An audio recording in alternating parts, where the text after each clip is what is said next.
Assalamu alaikum. Today our topic is about the rhinitis, जो कि हम OPD केसेस डिस्कशन में डिस्कस करेंगे. ENT का ये टॉपिक है और जनरल OPD में हम इसको कैसे डील करेंगे, how we will manage this case, how we will diagnose this case. Okay, so rhinitis is actually what it is inflammation of the nasal mucosa. जैसे कि हम पहले बात कर चुके हैं कि पेशेंट आपको हिस्ट्री देगा फ़ीवर की, तो आप उससे पूछेंगे कि फ़ीवर आपको लो ग्रेड होता है या हाई ग्रेड होता है और कितनी देर से, ड्यूरेशन ऑफ फ़ीवर क्या है.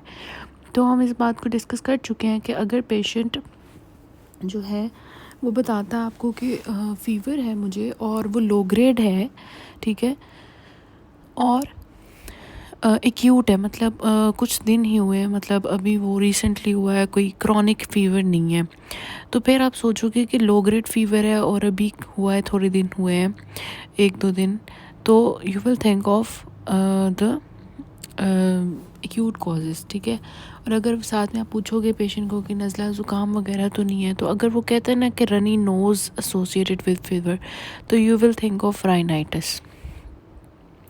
अब राइनाइटिस भी डिफरेंट टाइप्स का होता है. वायरल राइनाइटिस होता है, फिर आपका एलर्जिक राइनाइटिस होता है, फिर आपका वेजोमोटर राइनाइटिस होता है, और भी होते हैं. जो इम्पोर्टेंट हमारे OPD केसेस वाले होते हैं ना, उनमें we have the viral rhinitis and allergic rhinitis.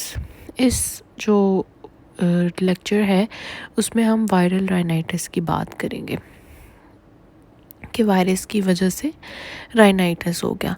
क्योंकि वायरल है तो ऑब्वियसली लो ग्रेड फीवर के साथ पेशेंट आएगा आपके पास. तो कौन सा वायरस होता है जो मोस्टली आपके पास होता है? डीनो वायरस हो गया, राइनो वायरस हो गए, ये आपके पास मोस्टली होते हैं जो कि कॉज करते हैं rhinitis. So what will be the presenting complaint of this patient, कि वो बताएगा आपको कि जी क्या है कि ये जब से सर्दियाँ आई हैं, कोल्ड वेदर है, या मैंने ठंडे पानी से नहा लिया तो उसकी वजह से क्या हो गया, मुझे नज़ला ज़ुकाम हो गया, छींकें शुरू हो गई, हल्का सा बुखार हो गया, ये सीन है. तो sneezing, itching in nose, runny nose, nasal congestion. तो हम आपसे पूछेंगे कि पहले भी कभी आपको ऐसे हुआ है, तो वो कहेगा नहीं. जब जब भी मौसम चेंज होता है ना, मौसम चेंज होने की वजह से, वेदर चेंजेस की वजह से, कोल्ड की वजह से ऐसे हुआ है, फर्स्ट एपिसोड है. और इसके साथ पेशेंट को body aches, low grade fever हो गए, नाक बंद है, वो इस तरह से कहेगा आपको. तो this will be the presenting complaint of the patient of the viral rhinitis कहेगा. तो ये दिस विल बी इट, हम इसको कहते हैं मौसमी बुखार हो गया उसको, कि जी ठंड आई, ठीक है, मौसम चेंज हुआ तो उसकी वजह से उसको बुखार हो गया, जिस्म दर्द करना शुरू हो गया और नज़ला ज़ुकाम हो गया. सिंपली कानों में ख़ारिश हो रही है, छींकें आ रही हैं, इस तरह का सीन होगा, इसको कहेंगे दिस इज़ वायरल राइनाइटिस. फिर जब हम उसकी एग्ज़ामिनेशन करेंगे, एग्ज़ामिनेशन में first of all we have the vitals. तो हम उसका BP लेंगे, नॉर्मल होगा. पल्स लेंगे, पल्स आपको टैकीकार्डिया में भी मिल सकती है, रिलेटिव ब्रेडिकार्डिया में भी मिल सकती है. फिर आप उसकी जो है वो टेम्परेचर चेक करेंगे, लो ग्रेड आपको मिल सकता है, नॉर्मल भी मिल सकता है, ज़रूरी नहीं है कि टेम्परेचर उसको हो. फिर आप उसकी जो है वो रेस्पिरेटरी रेट देखेंगे तो वो नॉर्मल होगा. Then obviously general physical examination आप एक दफ़ा कर लेंगे उसकी. आप उसकी आइज़ चेक कर लेंगे, आप उसकी नोज़ नेज़ल कैविटी चेक कर लेंगे, आप उसकी ओरल कैविटी चेक कर लेंगे. तो आपको जो है वो आइज़ में क्या मिल सकता है, अगर एसोसिएटेड वायरल कंजक्टिवाइटिस हो सकता है. अगर वो वायरल है ना, तो वायरस जो होते हैं ना, ये अदर सिम्टम्स भी कॉज करते हैं. तो आपको रेड आई मिल सकती है. एलर्जिक अगर है फॉर एग्ज़ाम्पल, तो उसमें आपको मिल सकती है, या वायरसेस में भी, क्योंकि ये जो एड्रीनो वायरस होता है, ये ऑब्वियसली आइज़ को भी इफ़ेक्ट कर सकता है ना. तो वही वायरस आपके नाक में है, तो वही वायरस आपकी आंख में भी हो सकता है पेशेंट के. नेक्स्ट आप उसकी जो है वो क्या करोगे, आप उसकी नेज़ल कैविटी एग्ज़ामिनेशन करोगे. तो नेज़ल कैविटी में आपको इन्फ्लेमेशन के साइंस मिल सकते हैं, because it is rhinitis, inflammation of nasal mucosa. So what you will find there, you will find the redness okay. You will find the inflamed nasal mucosa, you will find any discharge in the nasal cavity, इस तरह से आपको मिल सकता है. फिर आप उसके oral cavity examination करोगे तो ओरल कैविटी में देखें अगर वायरस एसोसिएटेड फेरेंजाइटिस भी हो सकता है, टॉन्सिलाइटिस भी हो सकता है, वायरल जो है फेरेंजाइटिस. वायरल फेरेंजाइटिस आपको रेड इन्फ्लेम्ड फेरेंजियल वॉल मिल सकती है. कह सकते हैं ना पेशेंट के मुझे बुखार भी है, हल्का सा नज़ला ज़ुकाम भी है और हल्का हल्का गले में दर्द भी है. So this you will think of viral मतलब थिंग्स कि वायरस ने अब गले को भी नहीं छोड़ा, उसको भी पकड़ लिया जाके. तो इस तरह हमको मिल सकता है, नॉर्मल में मिल सकता है. फिर आप उसकी एब्डोमेन चेस्ट देखोगे, सब कुछ नॉर्मल होगा. देन अगर आप चाहते हो कि उसको आप कोई एडवाइस करो लैब्स, अदरवाइज़ लैब्स की ज़रूरत नहीं पड़ती, आप इसको वैसे ही डायग्नोज करके ट्रीट करते हो. It is self limiting disease. Supportive therapy से ये ठीक हो जाती है. You do not need labs. लेकिन अगर आप करवाते भी हो, जो लैब्स आप करवाना चाहते हो, तो उसमें आपके पास CBC आ जाती है.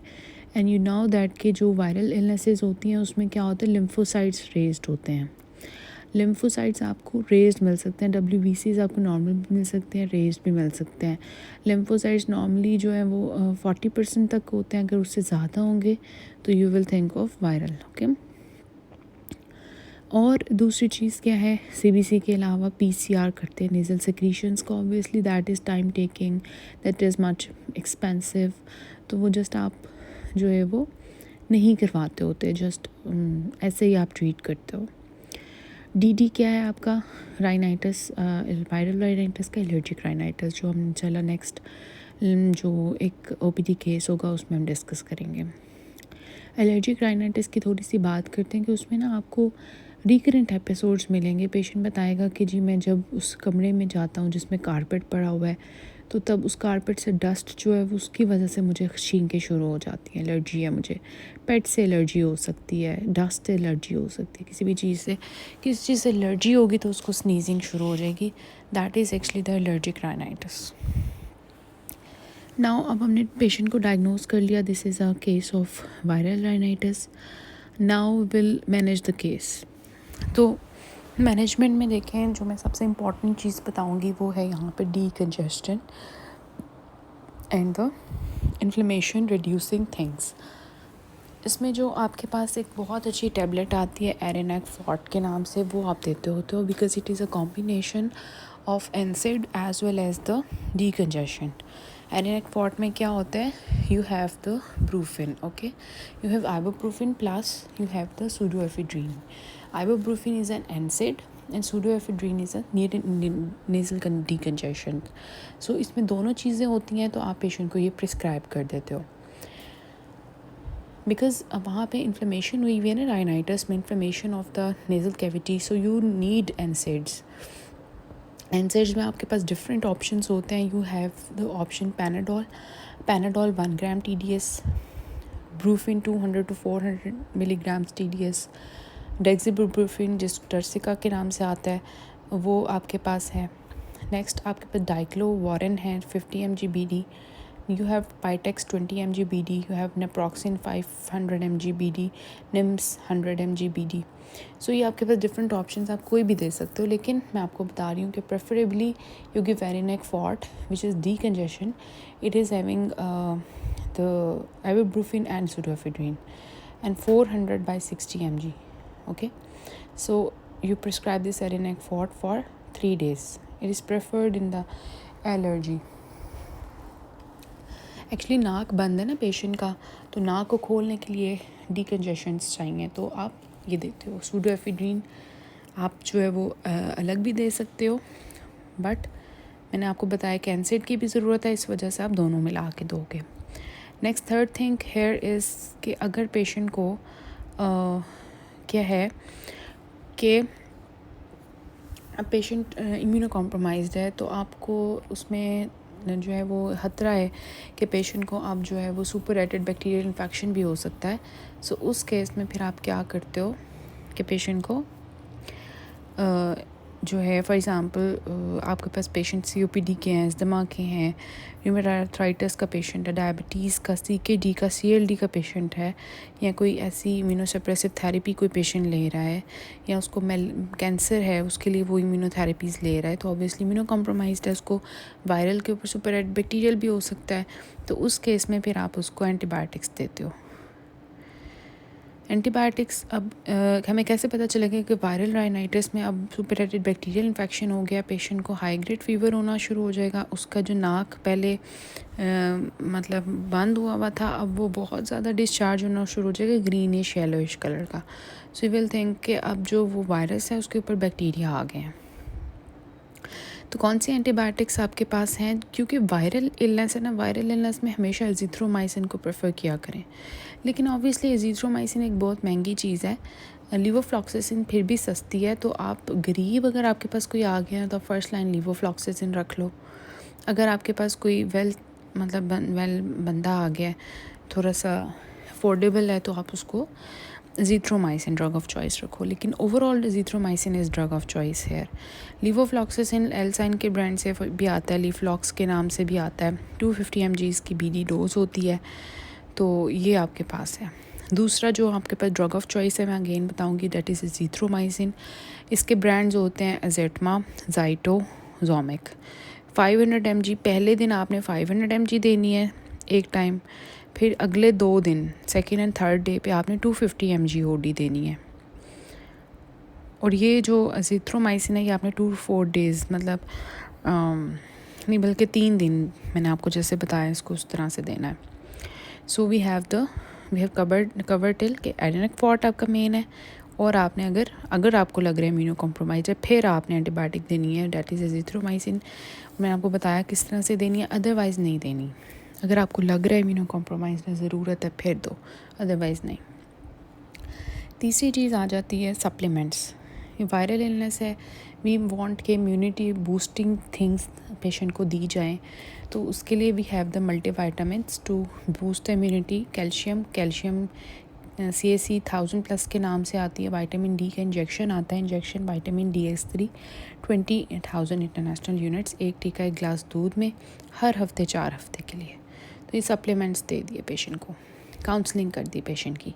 काउंसलिंग कैसे करनी है उसको बताना है कि उसको बीमारी के बारे में काउंसलिंग कैसे करते हैं। पेशेंट से पूछते हैं आप अपनी बीमारी के बारे में क्या जानते हैं, कितना जानते हैं, आपको क्या समझ आई है, तो फिर आप उसके बारे में क्या जानना चाहेंगे। काउंसलिंग की ना थोड़ी क्वेश्चंस होते हैं, या आप हर पेशेंट से कर सकते हैं। फिर आप उसको पेशेंट को बताएं कि आपको ना मौसमी बुखार हो गया, तो ये इसमें ना आपको थोड़ा सा मतलब खुद ब खुद ये ठीक हो जाएगा। थोड़ी सी आपने एहतियात करनी है, आपने मास्क लगा के रखना है ताकि ये दूसरे आपके घर वालों को छीन के जो आपको आ रही है वो दूसरों को ना लग जाए। और फलों का रस आपने इस्तेमाल करना है।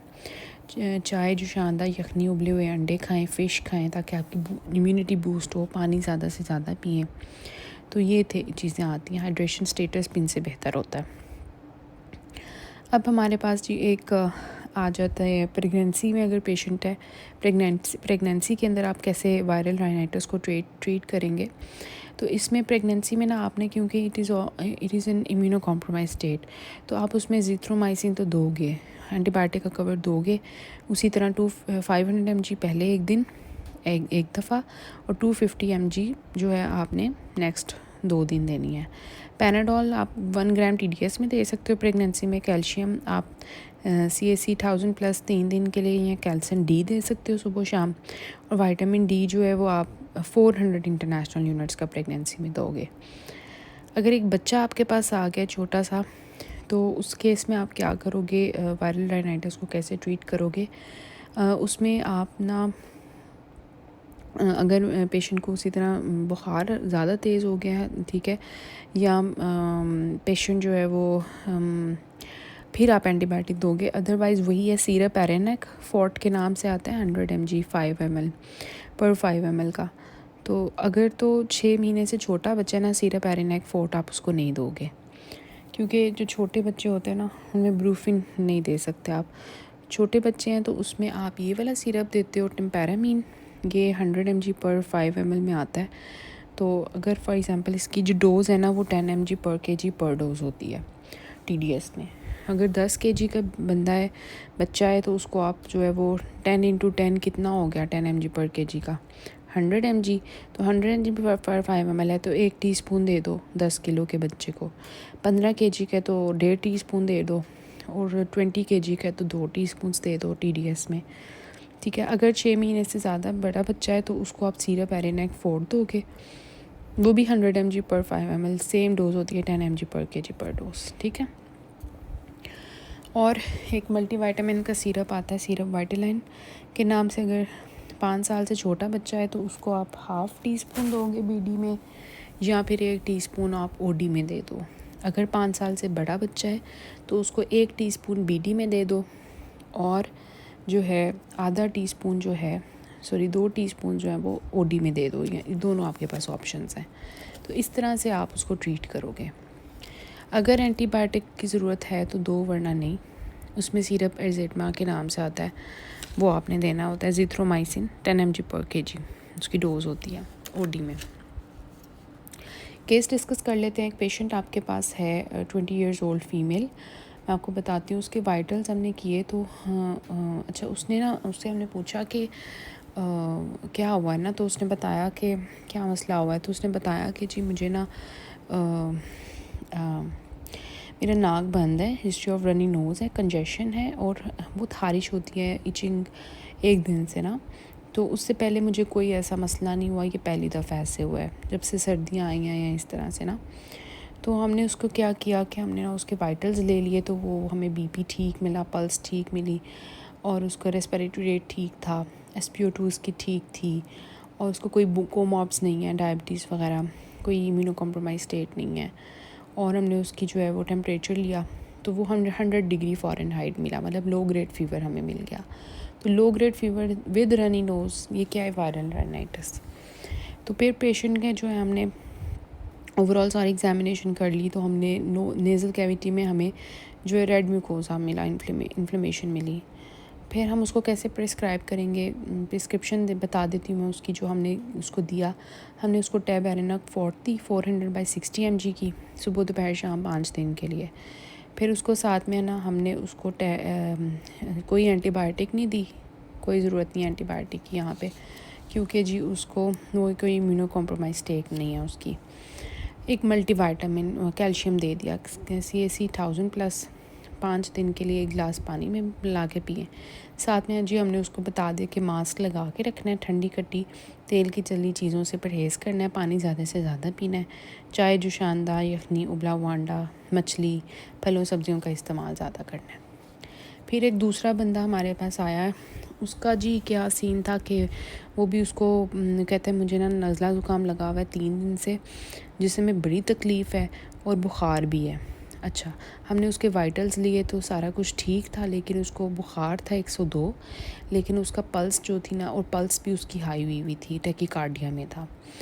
तो अब हमने जो है ना कंसिडर किया कि इसको जो है वो वायरल राइनाइटिस तो है, लेकिन सुपरटाइटेड बैक्टीरियल इन्फेक्शन भी हो गया। हमने उसकी नेज़ल कैविटी एग्जामिनेशन की तो उसमें हमें जो है runny congested inflame nasal mucosa मिला। तो अब हम उसको क्या ट्रीटमेंट देंगे, वही वाला ट्रीटमेंट है जो हमने वायरल राइनाइटिस सिंपल वाले में दिया था।